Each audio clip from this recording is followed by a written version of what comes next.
Thank you, Mr. Christopher. Welcome to our Mesa City Council meeting, April 21st, 2025. All members of our council are present.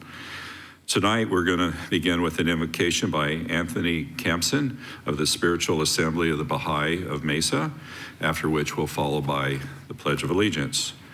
Mr. Campson, will you come forward and give us a prayer, please? We'll all stand. Thank you.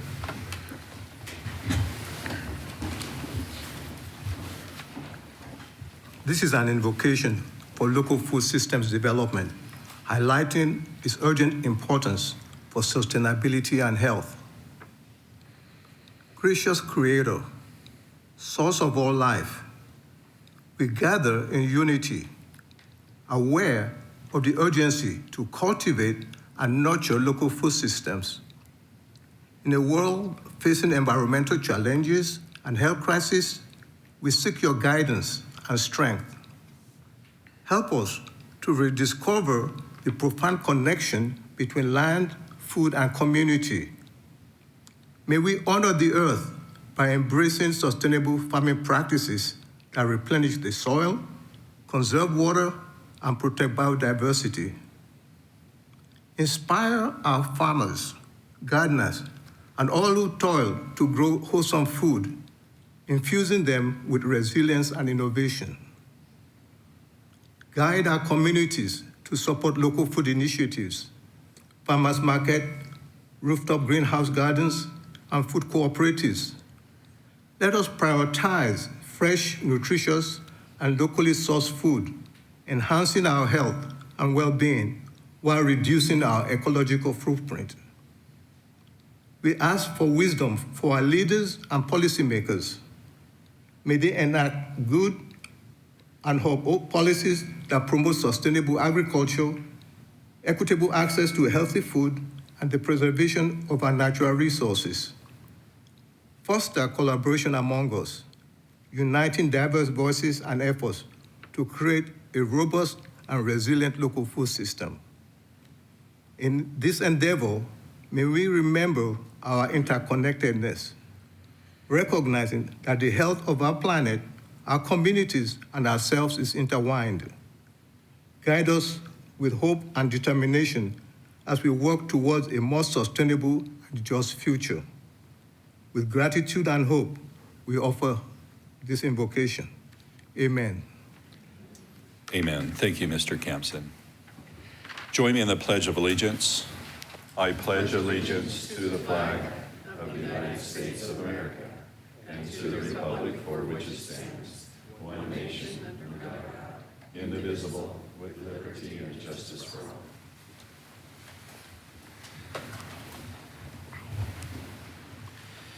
Tonight, we're proud to recognize Arbor Day. It's a time to celebrate the important role of trees in our city. And as we know, trees provide beauty and shade, clean air, and water. Through thoughtful planning and care, we're investing in a healthier, greener future for future generations. I'd like to introduce Stephan Addison. Stephan, you'll come forward and talk about our initiatives and our proclamation.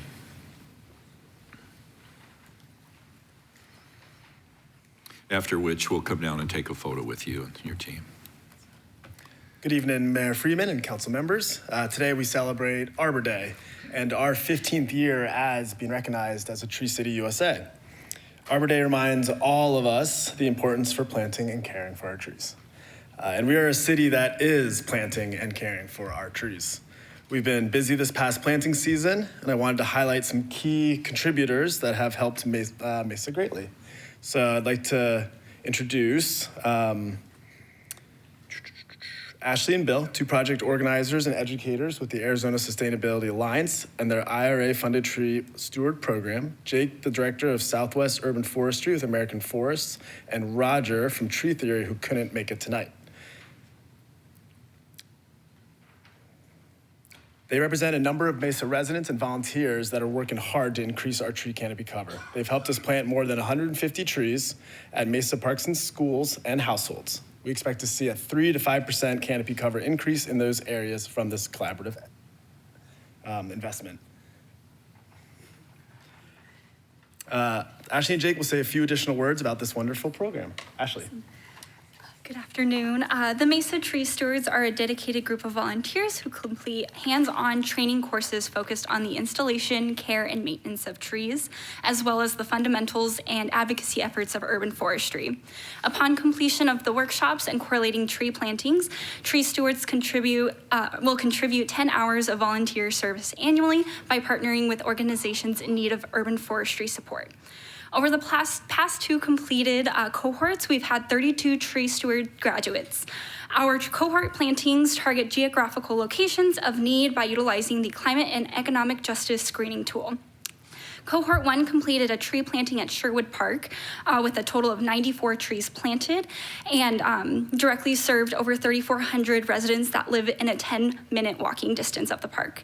Cohort 2 planted a total of 77 trees between Whittier Elementary School and the residents of Garden Hills and North Garden Grove. With directly serving 486 students and 20 residential homes and their families. This is a total of 171 trees so far, and many more to come with our remaining 3 cohorts. It is important to understand that federally funded programs such as the Mesa Tree Stewards has deep and lasting impacts for Mesa Tree Stewards. This program is more than about trees. It's about equity, climate resilience, and community. If you're interested in more about learning about tree stewards or participating in cohort 3, please feel free to talk to me or Bill afterwards, or we also have a QR code for the crowd. Awesome. And Jake? Thanks, Ashley. Good evening, everyone. It's an honor to be here with you today as we celebrate Arbor Day and the city's commitment to the power of trees. At American Forest, we believe that every neighborhood should have the benefits that come with a healthy tree canopy, cleaner air, cooler streets, and stronger communities. That's why we're happy to partner with City of Mesa to improve tree equity, ensure every resident has access to shade and green spaces, and build a more resilient future for all. We look forward to working with Mayor, Council, the Urban Forestry team to put together a clear, cohesive vision for the Million Tree Initiative in 2025 and beyond. We're not just growing trees here, we're growing opportunities. Thank you all. Thank you very much. I know as a council, we just discussed planting trees. Ms. Spilsbury, Ms. Duff recently, just, what was it, Friday or Saturday? Friday morning. Friday morning, Ms. Falcon Hills. Well, great. We're going to come down and take a picture with you, so hold on.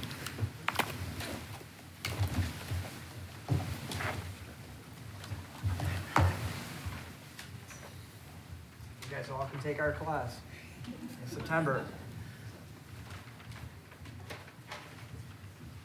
Tree cookies. How you been? Nice to see you again. How you been? I'm fine, thank you. That's from the state, so it just continues the recognition of Tree City USA. Well, hold this one here. All right, sir. I can't hold them both.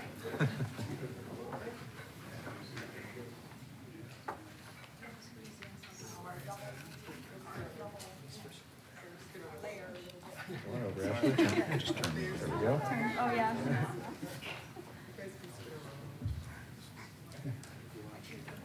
I know, right?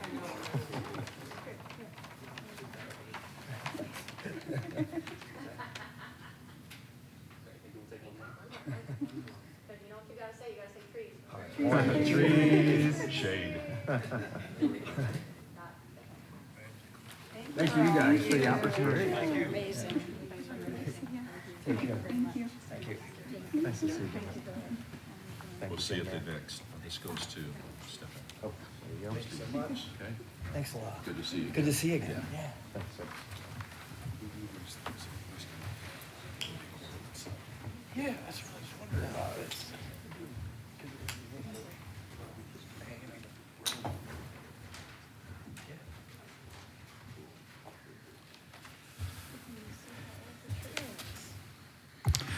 Again, thank you so much. With that, item 2 is the consent agenda. Mr. Christopher, if you'll come forward and please read the consent agenda.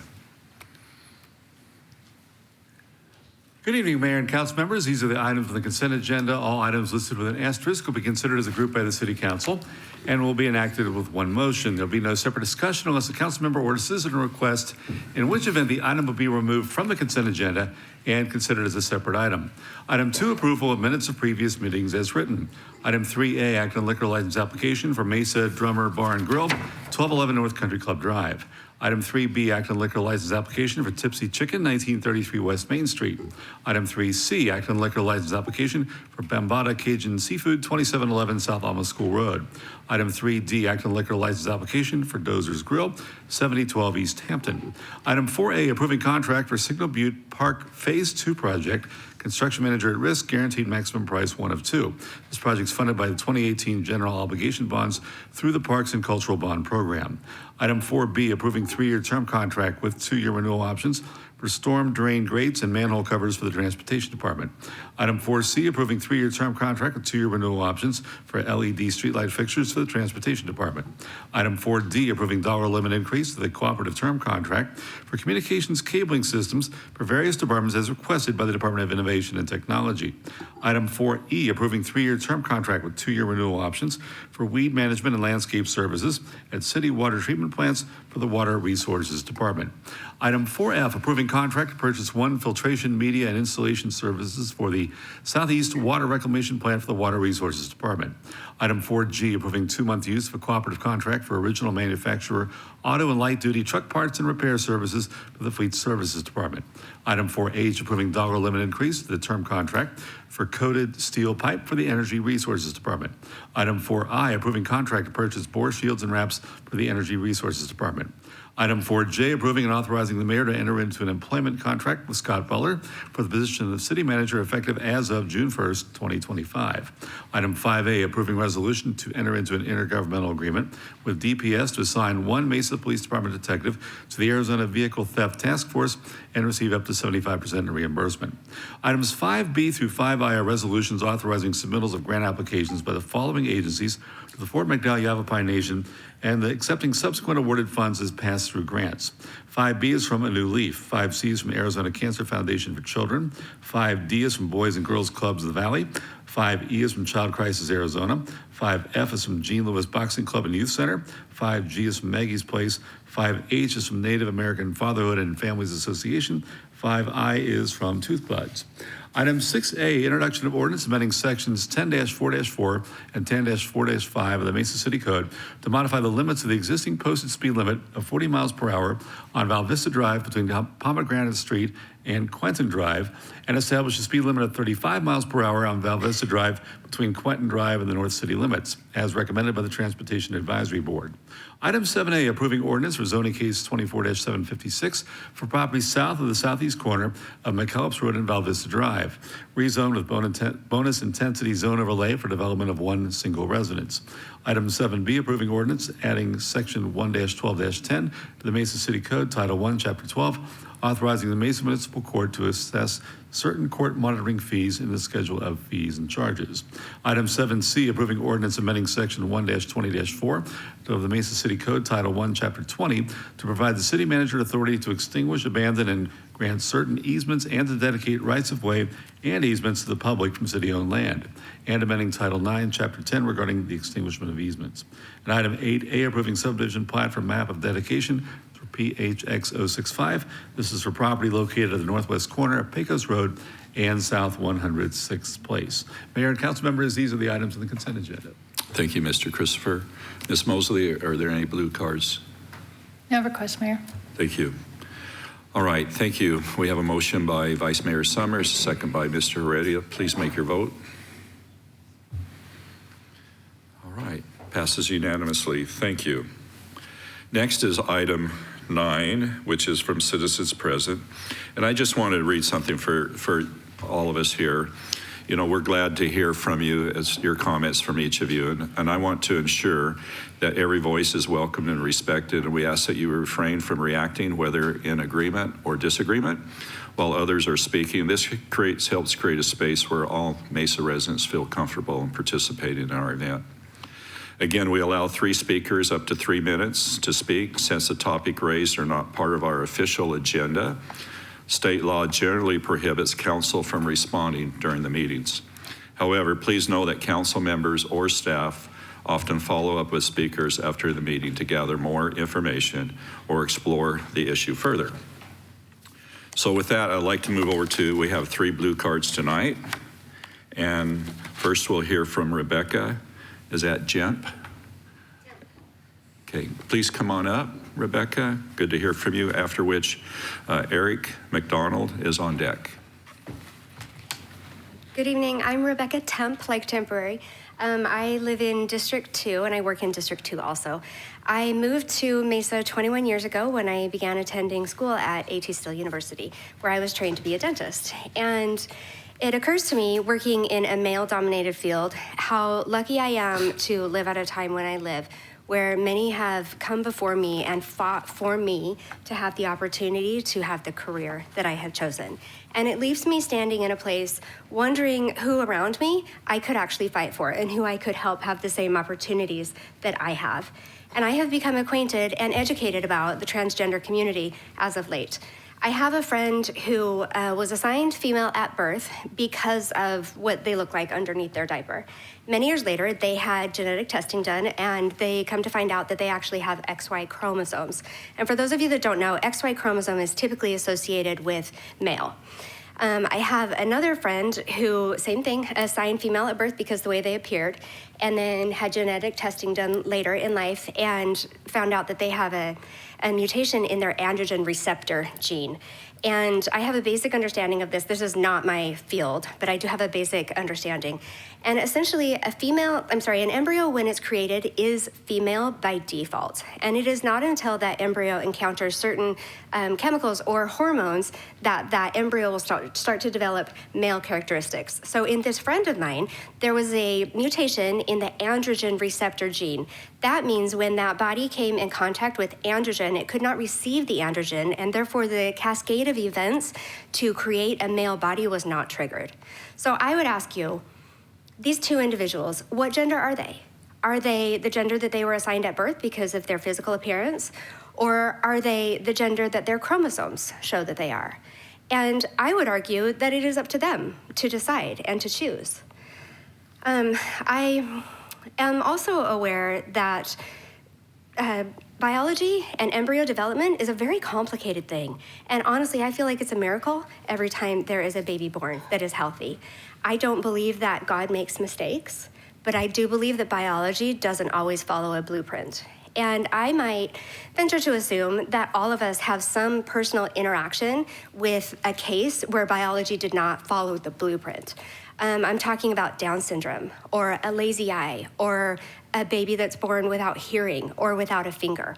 All of these are similar in that the biology did not follow the blueprint. Just to summarize, 1, I'm grateful to live at a time when I have the opportunities to follow my dreams. Number 2, I believe that transgender citizens and transgender individuals are worthwhile, and they are valid people, and they deserve our respect and our protection. And number 3 is I'm grateful to live in a city that has an ordinance to protect these citizens. Thank you for your time. Thank you, Rebecca. Eric? Good evening, Mr. Mayor, Mr. Vice Mayor, and esteemed City Council. I am Eric McDonald. I live over near Gilbert and McKellips. I have been a resident of Mesa since 1992 when I graduated from law school. Over the last 33 years, I've raised my family here. Currently, I'm one of the managing shareholders at a law firm right across the way. I would like to comment on the non-discrimination ordinance passed by the City Council a few years ago. I want to thank the City Council for their courage, their determination, and more importantly, their vision in doing so. It has made Mesa a safer, better, more all-encompassing city in which to live. More people rather than fewer people can feel part of this community, making the community something larger than the sum of its parts. It has opened the door to more businesses who actually care about their employees. Still, there are naysayers, people who feel that the NDO may become overburdensome, or worse, open the door to some type of troubling circumstances. But let's be honest. They are simply concerned that the LGBT community will somehow or another cause mischief in their schools, in their churches, in their closely held small businesses, and in their personal lives. But let me be clear, the NDO, which ensures civil rights and civil protections for all people, including the LGBT community, does not even apply to these spaces. It does not apply to small, closely held businesses. It does not apply to churches.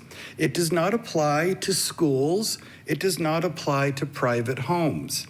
Some will say, because we have laws about equal protection on the books, we don't need an NDO.